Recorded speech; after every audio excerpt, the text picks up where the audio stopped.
So wildfires, this is our second to last catastrophic event, and it really plays in well with leaving off after droughts, because we talked about how one of the significant repercussions of a drought could be wildfires. So let's talk about those. Still working with Middle School Earth Science Standard 2-2, which states that you will construct an explanation based on evidence for how geoscience processes have changed Earth's surface at varying times and spatial scales. We are focusing in on the fact that you should be able to interpret meteorological data or weather data to predict potential meteorologic disasters, such as wildfires. So make sure you have your notes in front of you, and we will start with whole group. So what is a fire? Well, first of all, fire is the visible part of combustion. Combustion is a reaction. So in order to get this reaction, you have to have three things. For a fire, you must have oxygen, heat, and fuel. You have to have something. Now, when we say fuel, we're not always talking gasoline or oils or things like that, but rather we're talking about any sort of kindling, whether it's leaves, grass, twigs, things like that. Okay? Then all of those lead into making a potential wildfire.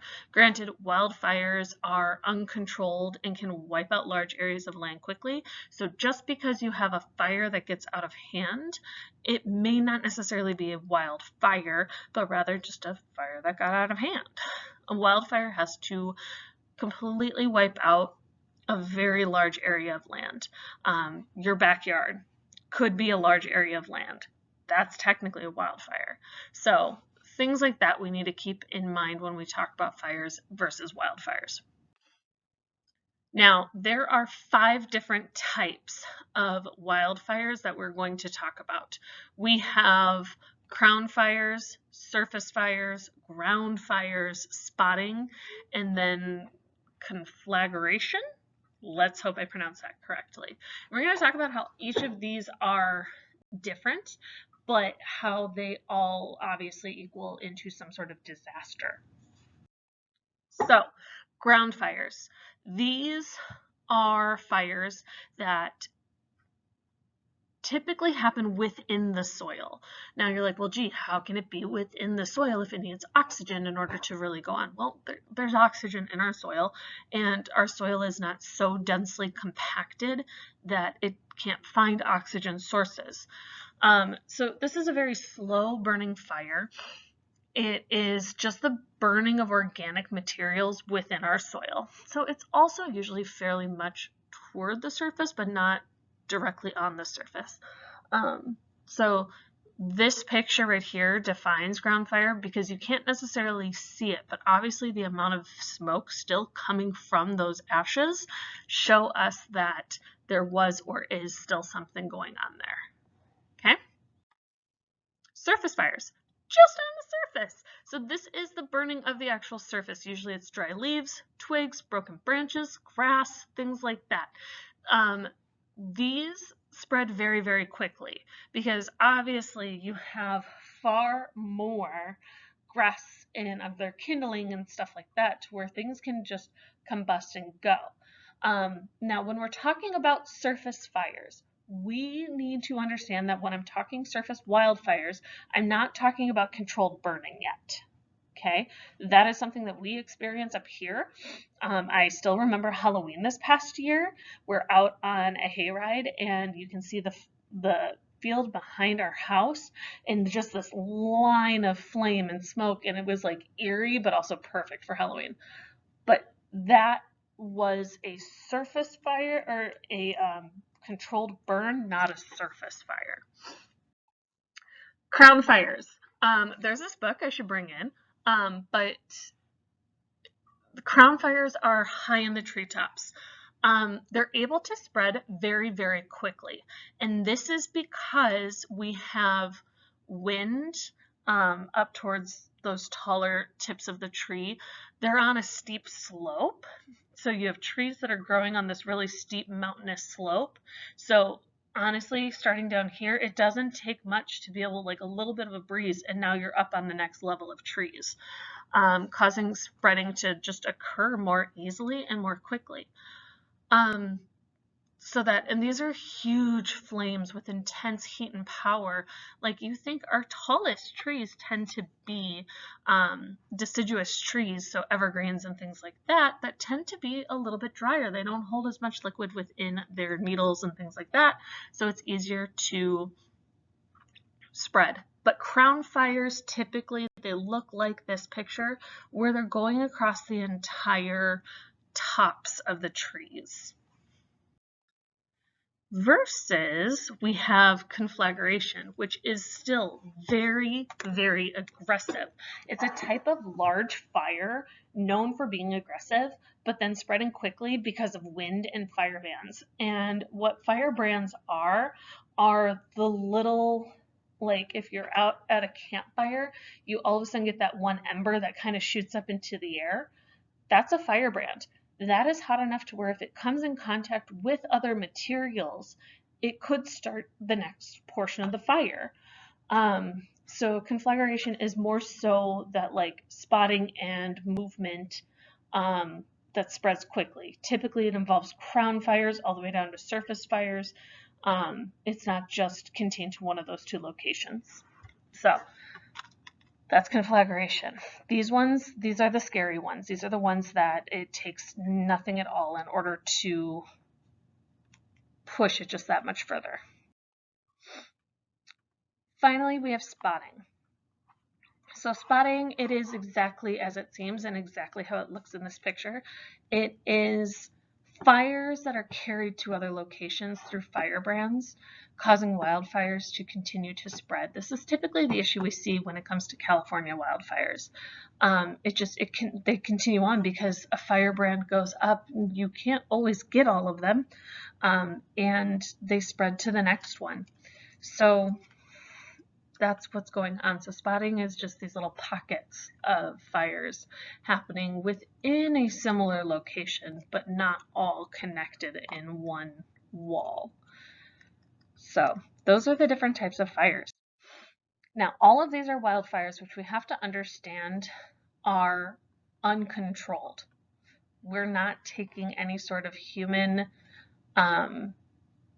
element and saying, okay, I'm burning this spot, and then as soon as it's burnt, I'm going to toss water on it.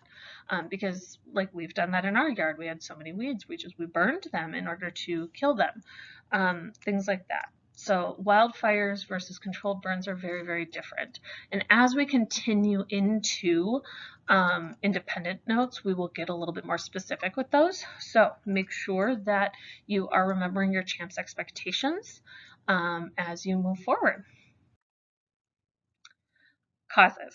Let's talk about causes. So obviously we're aware that wildfires can be caused both naturally and due to human activity.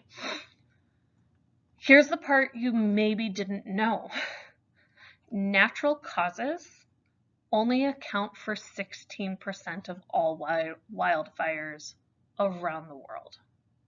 So this would be, and we'll talk about it more in a little bit, these would be something that we had no control over because nature just took its course, whether it is a lightning strike or rock sparks or something like that.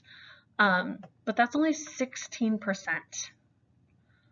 The other 84% of wildfires are accounted as human activity, human-related activities that have led to devastation. So let's talk about these two a little bit more specifically. So natural causes, like I said, this can be like lightning striking. You have lightning that strikes, it has to touch the ground. That's just the way lightning works. Sometimes, though, it touches a spot with very, very dry like areas of grass and twigs and leaves and things like that. So it sparks a fire. Okay, volcano-related activities. Obviously, when you got super duper hot magma coming out of the earth, if it comes in contact with like any sort of organic material that doesn't just like disintegrate into ash right away, it could then cause a fire. So that. And then finally, rock fall sparks. It was really silly, like, oh, how do rocks cause that? But you have to think, and like when we drop rocks, like there is energy being forced between them, and it can let out a spark of some sort. Obviously, how else does like the flint work when it comes to starting a fire in that way? Um, so like that sort of stuff. So it's like, oh, that makes sense. You have rocks falling off of the side of a mountain, they click together, they create sparks, which then catches grass or leaves or trees or whatever. And there you go, you have a wildfire just there. That's only 16% of all wildfires can be attributed to one of these like three things. And there may be more. But let's just say there's only these three ways of really starting a natural fire. The other 84, excuse me, the other 84%, humans. Campfires being left unattended, smoking and throwing the cigarette butts into a dry, grassy area, car engines giving off sparks, accidental like equipment failure, fireworks, like and fireworks I consider as well as gender reveals, since that was how one of the last California wildfires was started.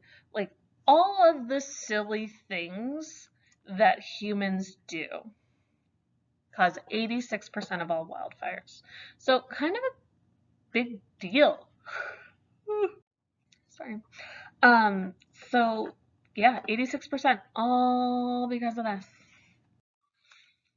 So that's why we have different safety programs and things like that in place through the National Forest Service or anything along those lines where careless burns can cause wildfires. Like it seems silly, and especially like as you're growing older, cartoons and things like that, you're like, well, why do I care? It's because they're big. Um, so please just make sure that if you are, especially since we're going to be entering the nice season soon, being able to go outside, have campfires, things like that, just make good choices when it comes to your fire, so that hopefully we don't cause a natural disaster or unnatural disaster. Um, if you've ever noticed, now I don't drive past all of the different fire departments within Fargo-Moorhead, but I know as you come down into Detroit Lakes on Highway 10, or Old Highway 10, I should say, as you come down through there, you are greeted by the fire department, and they have this sort of sign. And it's like Smokey the Bear pointing to either green, red, yellow, orange, whatever. I've only ever seen it on two colors, whether it's green or red. But it basically tells you the chance of fire today. So usually it's low or extreme. So factors that they consider before they post things like that include meteorological events and just possible silliness. So we look at how much wind is happening, whether you then are going to be doing a fire on a slope or uphill, what the temperatures are outside, what is the humidity or the moisture within our air, the times and the seasons. Typically it's very, very low in winter because obviously there's not as much kindling around and there's snow or moisture around you all the time. But also come summer where it's super duper humid, but it's very, very hot. Not great. So times and seasons, typically it's early summer is best. Late, like late summer, early fall, no. Fall period, no. That sort of a thing. Fuel, so how much debris is there to burn? And that's why we don't really want, like, when we say we, I mean like the fire safety peoples, don't want you burning during fall because there's so much more fuel around. Dead leaves, yeah. Spacing. There are ordinances where you cannot have a fire within so many feet of another fire or within so many feet of a home or anything like that. And then all of these get combined together and create this like super duper complex data that puts it into one of 5 colors for any other average Joe to be able to sit and read and understand. Okay? If it's yellow, it's high, you probably don't want to have a campfire today. But if it's moderate to low, yeah, sure, go for it. Just again, don't be dumb. The effects that wildfires then have on our environment is what we are more so concerned with. So as we know, because you're not supposed to burn a fire in a fireplace unless your chimney is cleared, having a candle in an open area, things like that. And that's because anything given off by the fire is technically a pollutant, whether it is the ash, so particle pollutants, or whether it is the actual gas exchange that happens, which is typically more along the lines of like carbon dioxide, which can literally suffocate you. So the effects that wildfires then have is on the quality of air or your air quality outside. So my friends who have any sort of respiratory or heart conditions have to be very, very vigilant on the air quality because we don't want to make our lungs and heart work harder than they already have to. They affect the water quality. Those gases get into the waterways just as oxygen does, or all of that debris and particle get into the waterways, which isn't great. Obviously, if you're burning down entire fields or forests or things like that, you have habitat destruction.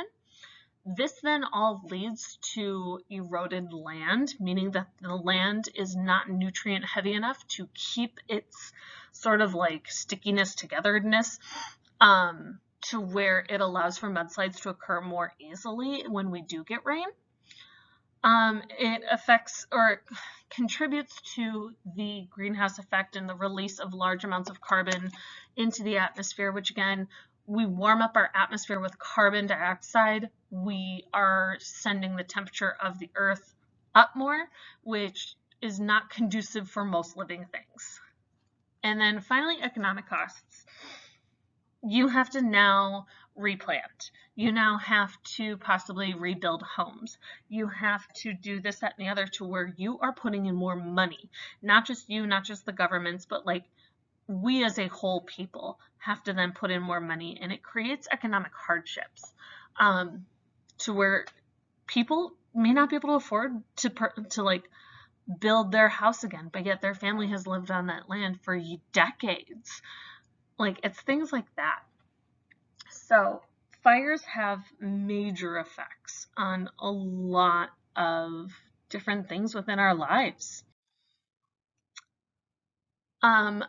Fighting wildfires. So the way that we tend to fight wildfires is by one of these four ways, whether it is a fire line or fire break, an aircraft, firemen, or technologies. So what do I mean by all of this? So fire line or fire breaks, this is a natural or man-made barrier to stop fires. So whether that is placing like essentially a moat around an area, because fire obviously does not get along with water, so that, or whether it's putting in more roads or like a solid like stone wall. Those are all different mitigations that would be considered a fire line or a fire break. Aircrafts. Aircrafts obviously come in and dump different waters and chemicals that are fire retardants. So it is like 100 to 2,000 gallons that can be carried on different types of aircrafts, whether it's helicopter or airplane. All of those kind of, it varies. Obviously, we have our firemen and women, so fire peoples, who are out there physically spraying the hoses, evacuating the people, all that kind of stuff. So they are amazing beyond all words. And then finally, technologies. We use a lot of satellite and computer imaging to digitalize what's going on and see from a safe distance, and to monitor where the fires are spreading and maybe see where they could go depending on whether there's enough fuel or the way the wind is moving, everything along those lines. So that's really cool how we now can use technologies to help us identify how we can fight the fire. Fire prevention, obviously Smokey the Bear. He's been around forever, for longer than I've been around. But the U.S. Fire Service, they're the ones who kind of sort of created Smokey the Bear. as like a friendly cartoon to like tell you how to like behave in the wilderness, things like that. So the U.S. Fire Service placed a bunch of like, here are requests, not necessarily requirements, but requests on how to prevent forest fires. So by removing trim or unwanted vegetation, getting rid of the extra grass that doesn't need to be there because it's an invasive species, or it's in a dense enough forest where it's silly that grass is even growing. Getting rid of extra branches, especially dead branches, because that's just more kindling to the fire. And then create fire breaks, so such as those roads or the rock outcropping or things like that. And then what can we do to hopefully prevent fires? Well, we can stay educated. We can be aware of our surroundings and the likelihoods of possible fire and things like that. We can make sure that we're not leaving fires unattended. Be there with a bucket, things like that. That's one thing. Mr. G is a Boy Scout, so we don't have fires or fireworks or anything without a bucket of water nearby. But like, it's a good idea. Call 911 if you do notice a fire, and especially if there's people around, things like that, just to keep people safe. Be sure your campfire is completely out before leaving it, drenching the crap out of it. Okay, that's good. And then finally, don't play with fire matches or lighters. Not just because we're concerned about wildfires, but also we're concerned about your fingers. Okay. I know a gentleman who had just graduated high school. He was so excited, and within 2 days after high school graduation, he was going to be dropped off at the airport to go to boot camp. He was playing with fireworks. He legitimately blew off his fingers. The military doesn't want him. He's not suited enough for what they need. So that, like, it seems super weird to be able to sit here now and be like, don't play with fireworks, you'll blow your fingers off, because like now I know a person who legitimately did. So just be careful. Fireworks aren't the only things you should be careful with, but yeah. We talked about the difference between a controlled burn within fields and a wildfire. So prescribed burns are sometimes necessary. These are fires with super low intensity, and they can contribute to forest evolution and health. And what I mean by that is redwood trees do not become as big and strong and tall and all this or whatever without having faced adversity. And in this case, redwoods actually thrive after a burn because they take those nutrients now that have been burnt and use it to their advantage. So things like that. We also used prescribed burns to clear fuel resources. So to get them, like, we might do a controlled burn within California in certain areas because as soon as we get rid of all that dead grass and debris, the likelihood of an unintentional fire occurring lessens. To kill off the invasive species and bring back more nutrients and sunlight into specific areas, things like that. We do it for pest control. If there is a pest that there is literally nothing else that will kill them minus this, it might be the necessary evil that has to occur. So that, and then finally, the nutrients and sunlight. By burning something off, you actually release decent nutrients into an area, into their soil, that can help some of the native species of plant really thrive. So we do that for those reasons as well sometimes. But this is what we do with our fields in North Dakota. We do a prescribed burn where you have people out there like this gentleman just kind of monitoring. Maybe not as fancy of a get up, but that's what they're doing. They're out there, they're making sure that it doesn't go any bigger than what they know they can handle. and all that. All prescribed burns do have to run through the fire departments so that they are aware that when people start calling in saying, there's this big fire over in this field, because you know what happens.